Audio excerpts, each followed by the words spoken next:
ভাষায় কথা বললেই আজ সবাই বাংলাদেশি। বন্ধু, বাংলাদেশ থেকে এসে স্বাধীনতার সময় থেকে যারা ইন্ডিয়ান সিটিজেন তাদের তুমি কি করে বাংলাদেশি তকমা দাও? সোনালী কি বাংলাদেশি ছিল? বাংলা ভাষায় কথা বললেই বাংলাদেশি। ফের বাঙালি অস্মিতার শান দিয়ে মালদহের গাজল থেকে সুর চড়ালেন মুখ্যমন্ত্রী মমতা বন্দ্যোপাধ্যায়। বিজেপি শাসিত রাজ্য তথা কেন্দ্রকে নিশানা করে প্রশ্ন ছুড়ে দিলেন মুখ্যমন্ত্রী। তিনি বলেন, স্বাধীনতার সময় থেকে যারা ভারতের নাগরিক হিসেবে বাস করছেন তাদের কিভাবে বাংলাদেশি তকমা দেওয়া যেতে পারে? সোনালী কি বাংলাদেশি ছিল? বলা বাহুল্য, বাংলায় কথা বলার অপরাধে চলতি বছরে জুন মাসে সোনালী সহ 16 জনকে আটক করে দিল্লি পুলিশ। বাংলাদেশের সন্দেহে বিএসএফকে দিয়ে ওপার বাংলায় পুশব্যাক করা হয়েছিল অন্তঃসত্ত্বা সোনালী খাতুনকে। 21 আগস্ট সোনালীদের গ্রেফতার করে বাংলাদেশের পুলিশ। অনুপ্রবেশের অভিযোগে চাঁপাইনবাবগঞ্জ সংশোধনাগারে বন্দী করে রাখা হয়। অবশেষে চাঁপাইনবাবগঞ্জ আদালত তাদের জামিন দেয়। এবার তাদের দেশে ফেরানোর নির্দেশ দিয়েছে সুপ্রিম কোর্ট।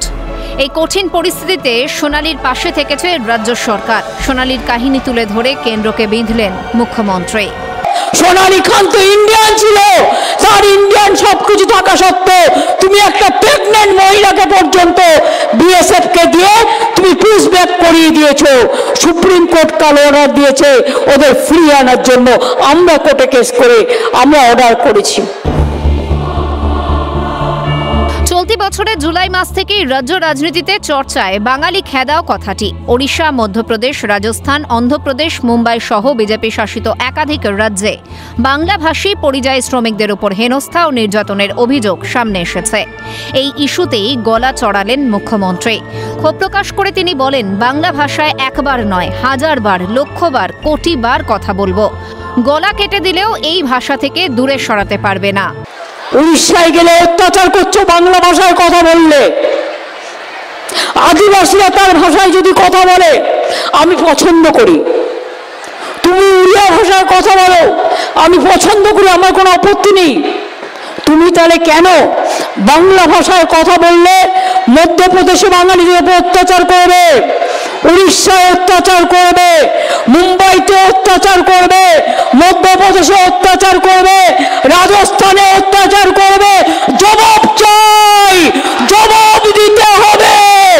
বাংলা ভাষায় একবার নয়, হাজারবার, লক্ষবার, কোটিবার বাংলা ভাষায় কথা বলবো।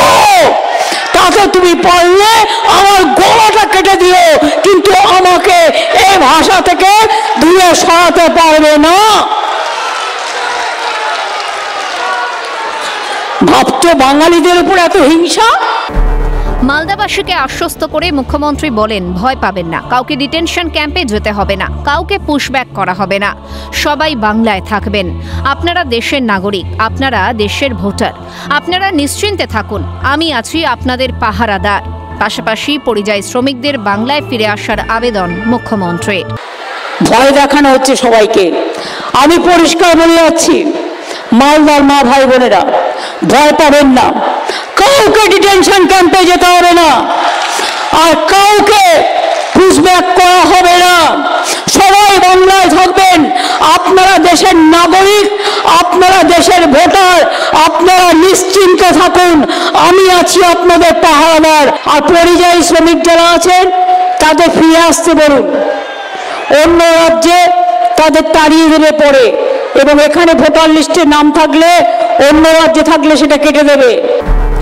বাংলা ও বাঙালি ইস্যুতে ক্রমেই জোরালো হচ্ছে কেন্দ্র রাজ্যের সংঘাত। ধর্ম, জাতপাতের ঊর্ধ্বে উঠে নিজের মাতৃভাষা, নিজের মাটিকে সবার আগে স্থান দিয়েছেন মুখ্যমন্ত্রী মমতা বন্দ্যোপাধ্যায়।